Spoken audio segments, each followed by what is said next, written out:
తమిళనాడు రాజకీయాలు, అక్కడి గవర్నర్ ప్రవర్తన, ప్రజలు ఆదరించినటువంటి విజయ్‌ని అధికారంలోకి రానీకుండా అడ్డుకోవడానికి పన్నుతున్నటువంటి కుట్రలు చూస్తూ ఉంటే, ఛీ! ఈ ఓట్లు, ఈ వ్యవస్థలు వీటన్నిటి మీద కూడా అసహ్యం పుడుతుంది సీరియస్‌లీ.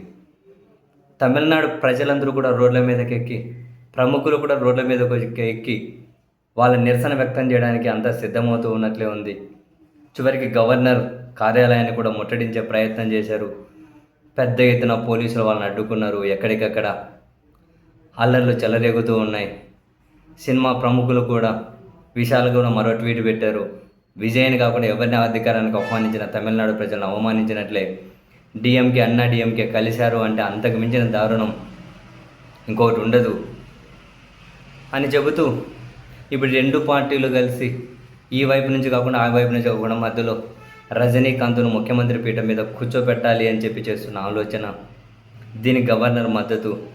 మళ్ళీ పైగా ఇద్దరు అన్నా డీఎంకే కలిసి వస్తే అధికారాన్ని ఏర్పాటు చేసే అవకాశం ఇస్తా అని టీవీ ఇంటర్వ్యూలో గవర్నర్ చెబుతూ ఉండడం. రజనీకాంత్ లాంటి వాళ్ళు ముఖ్యమంత్రి పీఠం మీద కూర్చోబెడితే భవిష్యత్తులో మనకే మంచిదే అని చెప్పి బీజేపీ మొత్తం గవర్నర్ని అడ్డు పెట్టుకొని సాగిస్తున్నటువంటి చెత్త రాజకీయమా ఇది? చెత్త కుట్రలు వెరసి అసహ్యం కలుగుతూ ఉన్నాయి. ఈ అసహ్యానికి మన పక్క రాష్ట్రం తమిళనాడే వేదిక అవుతూ ఉండడం చిచ్చి. ఎక్కడ ప్రజాస్వామ్యం? మామూలుగానే ఎన్నికలు సక్రమంగా జరగట్లే. బీజేపీకో వాళ్ళ కూటమికి ఏడైనా కాస్త బలమున్న చోటల్లా ఎన్నికలు భ్రష్టు పట్టిపోతున్నాయి. ఎన్నికల వ్యవస్థ మీద నమ్మకం లేకుండా పోతుంది. న్యాయ వ్యవస్థ మీద నమ్మకం లేకుండా పోతున్నాయి. ఇట్లా ఒక స్పష్టమైన మెజారిటీ 5 సీట్ల దూరంలో ఆగిపోయారు. అసెంబ్లీలో బల నిరూపణకు అవకాశం ఇవ్వాలి. ఎవరు మద్దతు ఇస్తారో, లేకుంటే ఎవరు పరోక్షంగా మద్దతు ఇస్తారో, బయట నుంచి మద్దతు ఇస్తారో అసెంబ్లీ కదా వేదిక కావాలి. రాజ్భవన్ వేదిక ఏంది? గవర్నర్ నీతులు చెబుతూ ఉన్నాడు. ఇదంతా విజయ్ మీద ఈర్ష్య కొందరికి. అరే మేము తూపులమే, మేమే ముఖ్యమంత్రి కాలేకపోయాం, విజయ్ అయిపోతున్నాడని చెప్పి కుళ్ళు కుతంత్రం కొందరికి.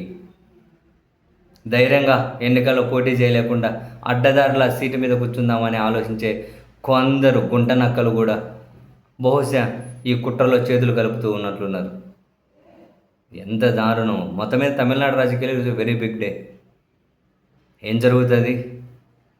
ఎలాంటి నిర్ణయం వెలువడబోతోంది? ఫైనల్గా తమిళనాడు ప్రజలు ఎట్లా రియాక్ట్ కాబోతున్నారు?